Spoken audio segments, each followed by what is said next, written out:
Welcome back everyone to the Two-Headed Wolf Gaming channel and last Epoch, as today we're playing the Rogue for the very first time as we're heading towards the Marksman mastery. The main focus, of course, it is the bow and arrow. We've been playing with puncture so far. I've been trying a few other skills here like shift to jump around and avoid extra damage, smoke bomb which blinds enemies. Acid Flask has been useful as well at reducing the enemy's armor and also poisoning them, and Cinder Strike didn't matter too much, that wasn't really my focus, I just had it there. But in between the episodes, I've been gathering passive skill points, active skill points, and some better gear, and I got a bit lucky there, nothing too over the top crazy, but at least I found some pieces which I can throw on. I am now at level 15, I'm very close to reaching the point where we can pick up the next mastery, and it felt like the right moment to jump back in on an episode because we can upgrade some of these skills and try them out before we replace them with whatever we unlock as a mastery. With this in mind, let's get to gear. As we are quickly going to go through it, you can pause the video if you care about anything, but most of this does not matter. I'll read what really matters. Let me show you the armor, I guess, right? This is one thing. I'm just getting some extra armor there and some physical resistance, some mana regen, but more than anything, I guess, the looks matter a bit more in this situation, as there's nothing too crazy. We also have a slightly better helmet in the fact that it offers us extra armor and increased critical strike chance. There we go, this is our look now. I have to be honest, it's looking pretty good. Definitely looks better than the first weapons and armors you get in Path of Exile, right? Over on this side, I found this armor, I just wanted to show it off. It's not something that I will want to equip, but there is a modifier on this armor which says 76% of shuriken based damage is converted to lightning. This is the very first time I see on an item that is not unique this type of modifier where the shuriken ability would change to lightning damage, or 76% of it will be converted to lightning, and that's pretty cool for an item to have. You can see it also would offer 11 lightning damage with shurikens. Overall, interesting idea. I like what they did with the armors here.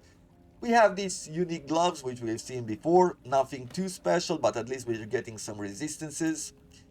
I found the same type of boots that I equipped from the stash. It's just that it has these big modifiers in between them. You can see that if I am to equip this pair of boots, once we get hit, we're getting an extra 113 dodge rating. That's good.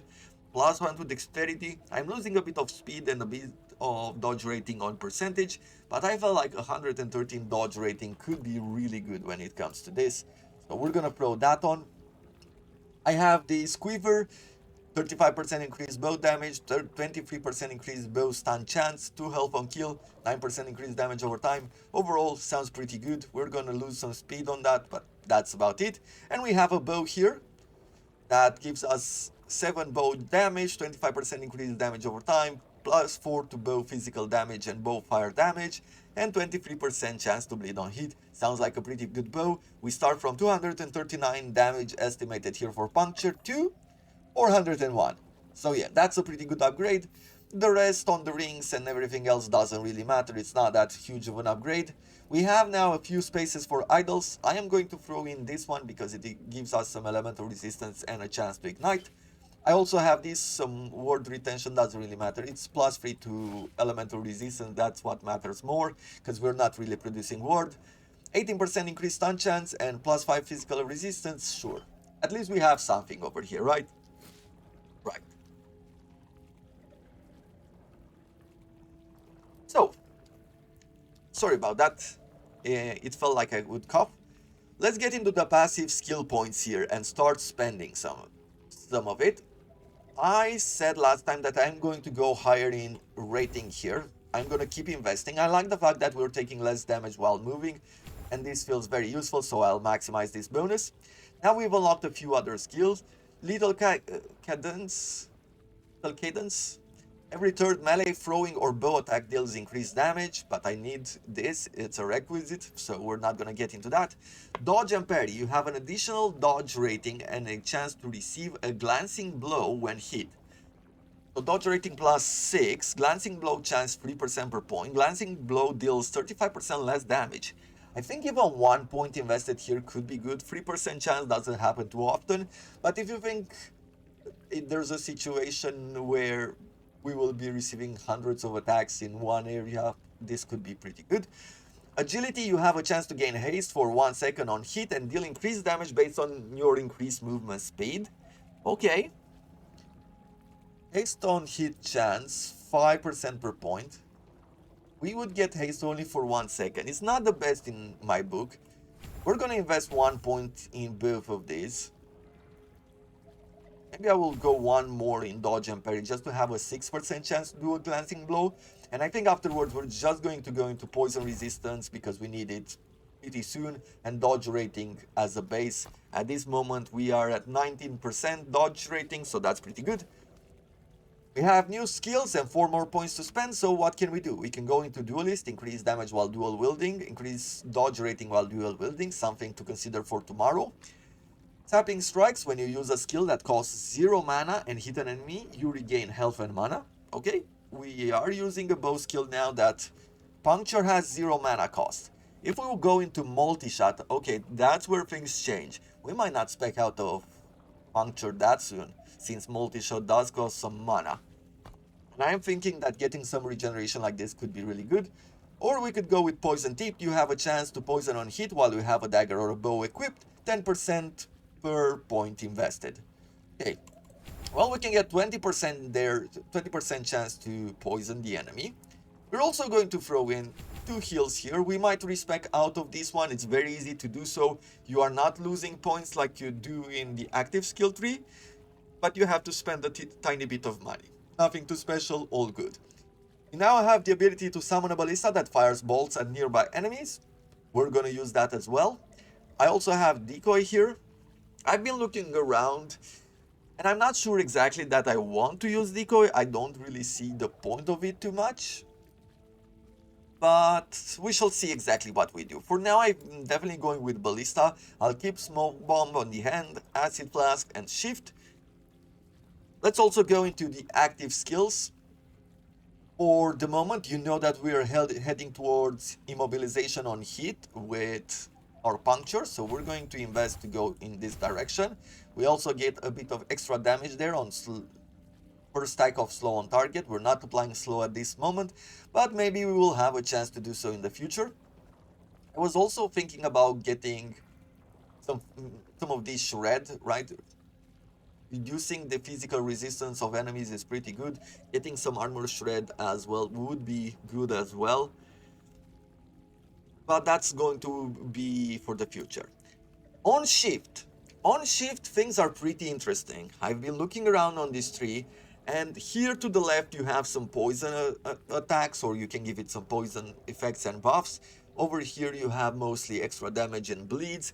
Up here is something I want to get, cleanse ailments. And you know how useful this has been when playing the Paladin? I think because we are now a slightly squishier class, right? We are not a Sentinel anymore, we are a Rogue. Getting this could be very useful for us. Down here at the bottom, we could get some invulnerability while shifting. This is one thing which I want. The other thing that I want is over here, where you have a chance to drop an acid flask on departure. Over here as well, you have a chance to drop an acid flask on arrival. And acid flask cannot have extra projectiles when from shift. But either way, it's extra damage, it's a chance to poison enemies, and for me that felt like a pretty good idea. And up here at the top, it's with melee damage. We're not gonna get into that. For the moment, I am getting over here, shifting heals you, the amount of health gain is increased by healing effectiveness. So we're gonna invest 2 points there. Actually, I think I'm going to invest 3 points, I think. Or we could go to the left first, where we could gain a Jade Quiver. Using Shift grants you Jade Arrows. Using bow attacks, consume a Jade Arrow to have increased critical strike chance and a chance to poison enemies. Extra chance to poison enemies, don't mind if I do. Jagged Arrows, consuming a Jade Arrow also causes your next bow attack's critical strike to deal more damage, 10% per point. Would be useful if I had a high critical strike chance, but I don't at the moment. Consuming a Jade Arrow also grants you your next bow attack increased damage over time, 25% more. Yes, let's do that. Let's increase this to the next level. Then we're gonna go Let's go towards cleansing ailments first. So I'm gonna invest another point here. We're gonna go breathing technique, bolt, where you travel further with shift, but it has a longer cooldown. And then we're gonna get this cleansing element. There we have it. And we'll test it out. We have now a boss battle. Stay back.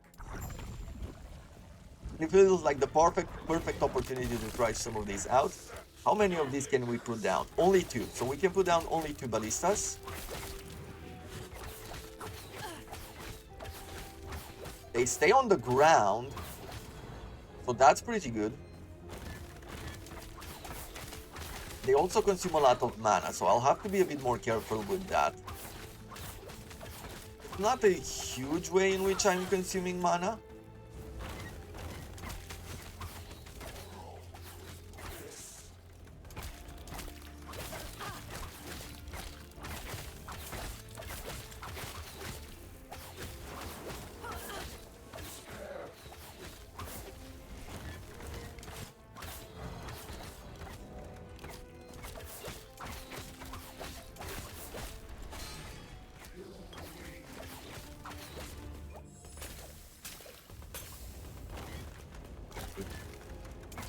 And we're doing pretty well so far. The amount of damage that I'm doing is quite good.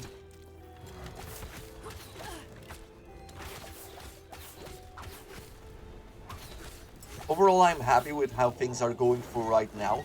I am curious what advantages we'll get when we reach Marksman. One of the things that happened during this series is that I'm trying really hard, like after each run, after I record for the day, I always try not to spoil anything for myself. I'm not looking in advance at characters and skills and anything like that. I don't even know what I'm getting with the Marksman at this point. Just because I want to have that genuine first experience that I want to share with you. And in a way, it's also to show how I'm thinking. Getting one of these games on your hands or on my hands for the very first time, you don't know anything about it, or you might assume a few things, but you don't know everything about it.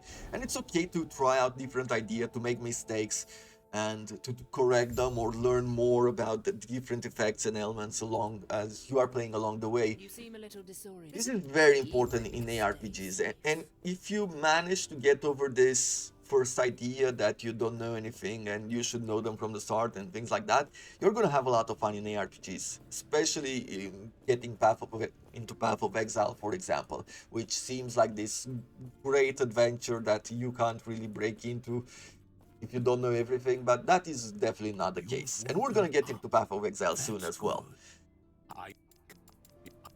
Let's see, choosing mastery. We're gonna get into Marksman for the very first time. A master of the bow, adept at engaging foes from a distance and keeping them there. So we get some passive bonuses here. Using a bow attack grants 5% increased attack speed. Can stack 5 times. That is absolutely beautiful. All stacks fall off after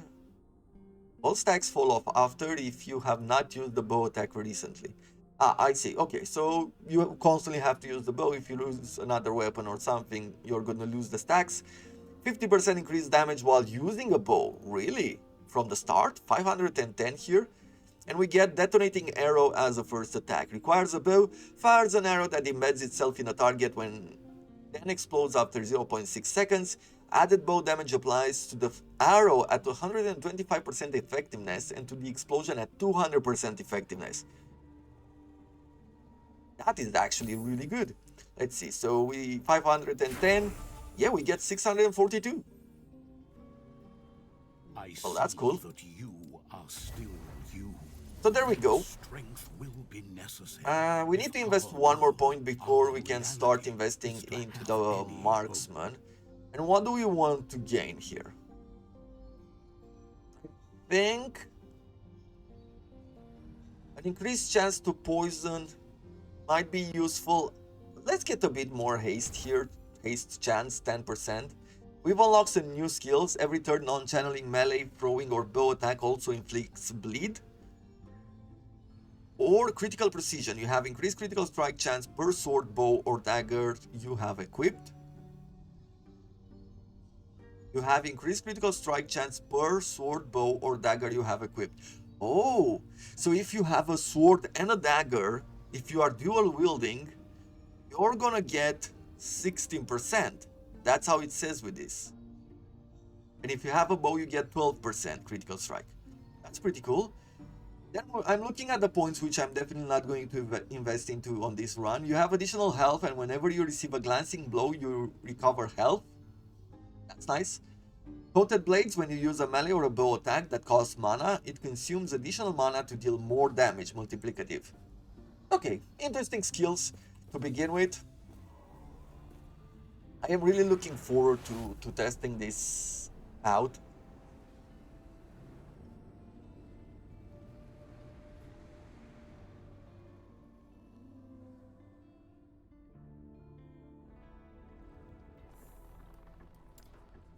And I guess we should try out detonating arrow.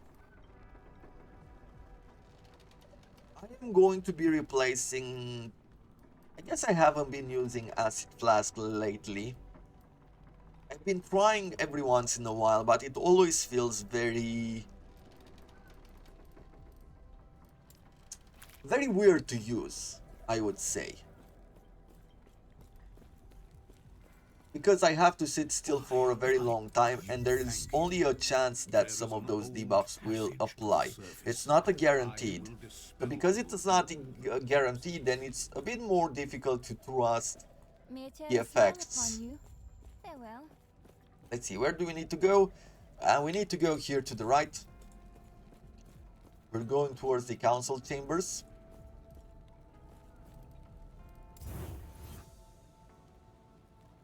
Resistance cap at 75%. Having more than 75% resistance does not directly reduce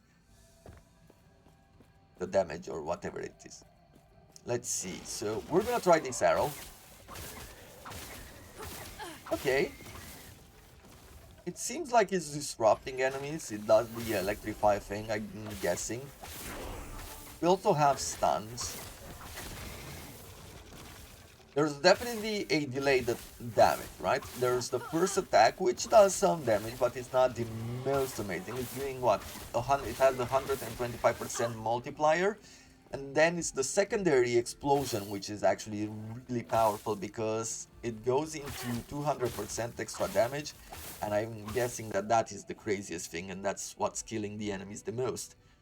Over on this side, can we already invest? Yes, we can already invest into Marksman on this level up. I am going to invest 1 point for the moment in critical. Let's get the critical strike first, 1 point there, and then we'll look at this. We'll gain 1 more level, or at least 1 more passive skill point by the end of the episode. We don't have to worry too much about any of these.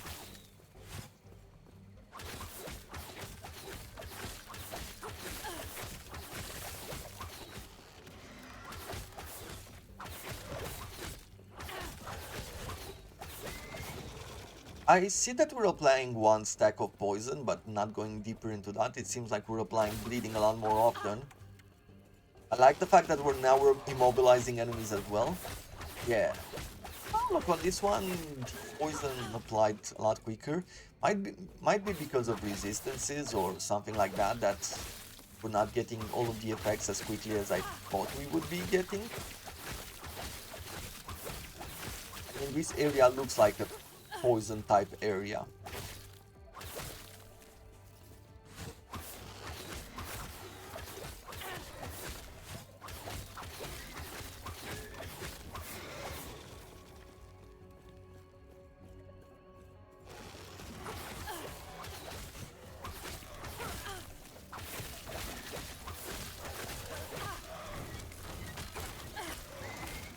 Okay, I am starting to run out of mana.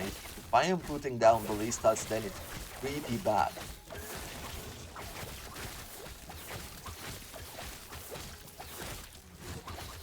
How much does it cost at the moment? 21?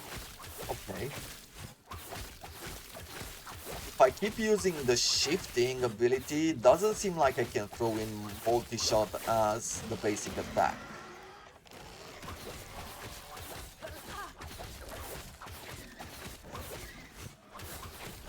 On the plus side, at least we're immobilizing enemies. It seems like it's happening pretty often. We're stunning enemies as well, which has been very helpful for our survivability.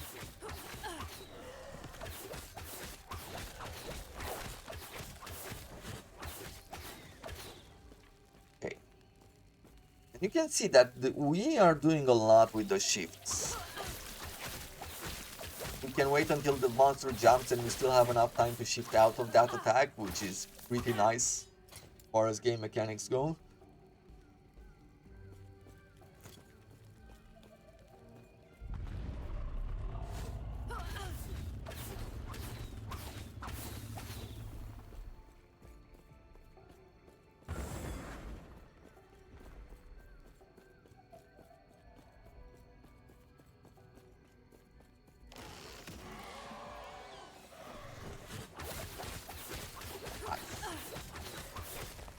If we can get our speed up to this point, that would be very useful, right?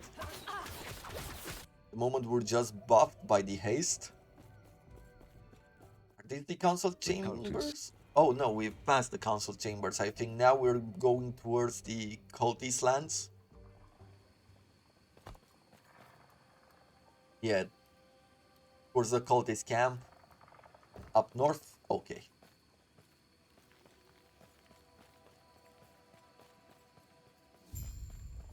Could be a pretty nice area to level up.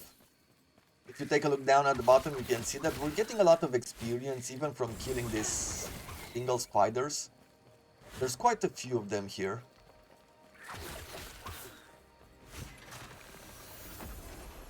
Well, as I'm saying that, there's really no spider in the area. I seem to remember a lot more being here, but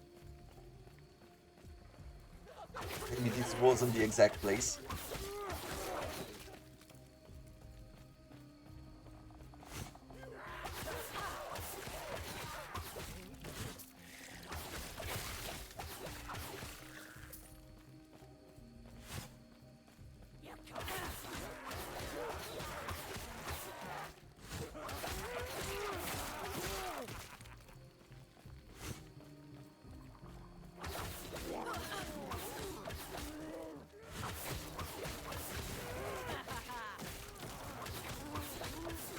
It's like Quiver of Venom, increased bow attack, some extra chance to poison, and some extra chance to slow down the enemy. Not exactly what I'm interested in. At least I wouldn't lose on all the bonuses which I have right now.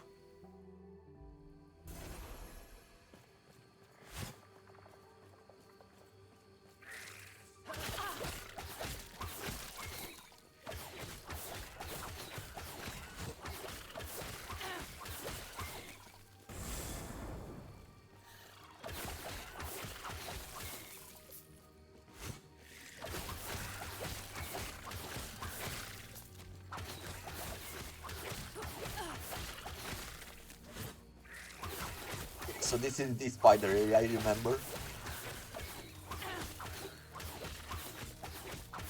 Split, Great Sword of Wounds. I haven't really been bothering anymore with the filter.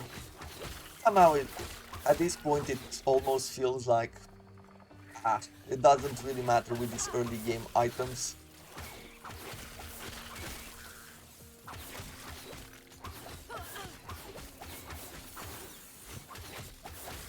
We leveled up our puncture. We're very close to the next level up, so we'll hold on that until we get our next passive skill points.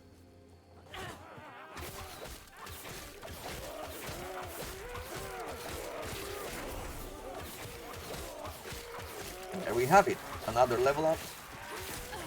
Guess I haven't really been using the detonating arrow. I'm gonna go back to this acid flask. Let's see, what's the Umbral Blades? A combo ability that throws 2 blades, then 4 blades, then recalls all blades in the ground back to you, hitting enemies along the way. An enemy can be hit multiple times by multiple blades from the same throw and by multiple blades from the recall. Okay, shadows using Umbral Blades always throw a single shadow blade that deals 300% more damage and has a 100% increased radius. Okay, so this is like the shuriken, right? We can do it even as an archer. It seems like there's something that you want to make a build around this, right? You add throwing attacks and all that. We might want to try this out. We might want to try out the shuriken and maybe respec then in umbral blades later on. Maybe with the eagle. Maybe with the eagle mastery. I don't know. We shall see. For the marksman, our first points. You have increased bow attack speed, and when you use the bow attack and hit at least one enemy, you regain some health. That's nice. Focus fire, you have additional dexterity, and when you hit a boss or a rare enemy, you reduce its dodge rating by 8%. No, by 4% for 8 seconds. Okay, Assassin Quiver, bow physical damage increased by 1 per point, and increase critical strike chance by 8 per point. You know what? I want to go with the boost dodge rating for the enemy. We're gonna go with Assassin Quiver next just to get that critical strike. Maybe I'm going to get some extra health here per hit as well, and then we'll invest 2 more points into this critical strike chance before we get to the next level of skills. Over here, where do we want to go next?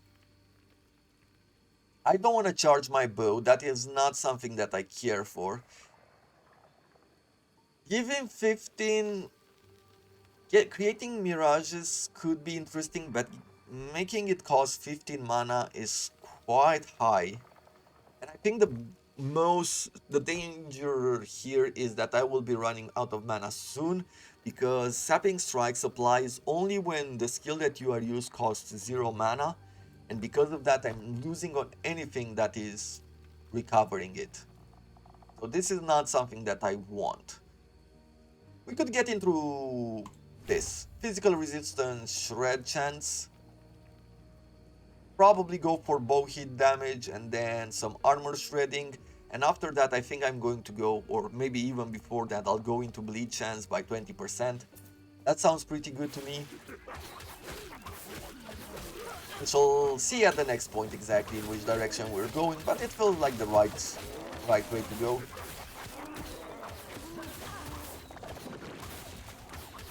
Increased armor, nope, I don't want anything from the ground.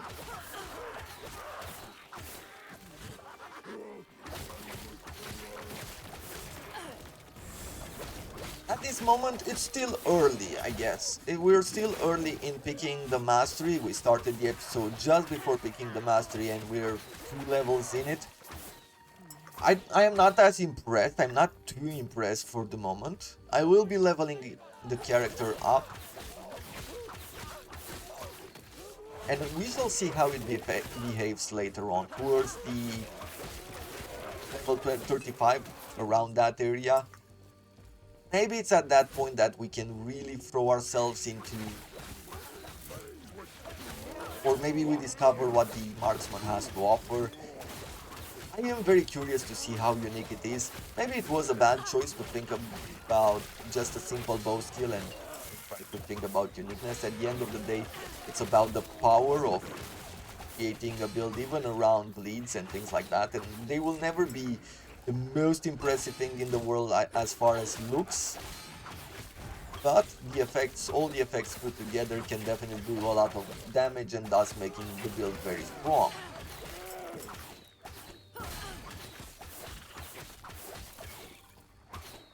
Okay.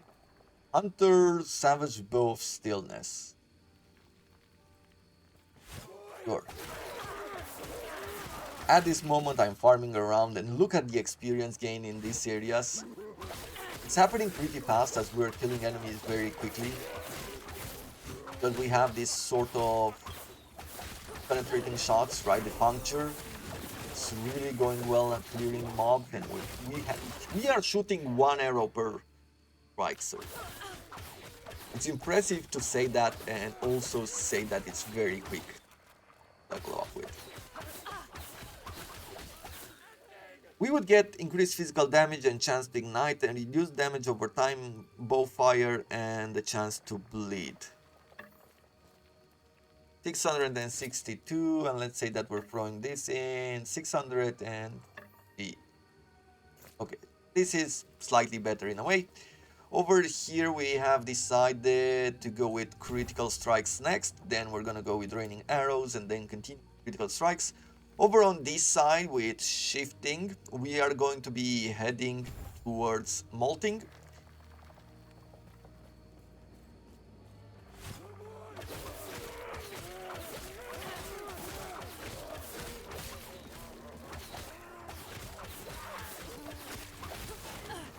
Okay, let's put down some trebuchets, attract some of the attention. Jade ring should also give us some dodge, so we'll take that.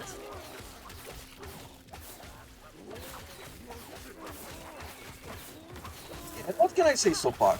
I can't complain. It's going pretty well. It's doing its job. I really feel like if I need to be a bit more careful here and there, I can. There's many moments where you can just shift out of danger, as you've seen me do in previous fights. It's quite quickly, it's powerful, it's giving you bonuses, and I like that. You don't really see this in any of the games, I feel, or very rarely you do this in games like Path of Exile or Diablo, where you use traversing abilities and you are actually finding good uses for it. But I've also died there, so dodge is not armor. At this moment, I am reducing only 17% damage from the attacks, and I have only 266 health, so I'll probably have to pay a bit more attention until we level up even more, or stay at a distance. But yeah, so far the build is good, I like it, it's clearing out mobs pretty quickly, the damage is high enough, protection is not the best in the world. I probably have to think about it a bit more as we're heading towards higher levels. But for the moment, that is going to have to be it. I'll see you in the next episode where we continue building our rogue marksman. Bye bye.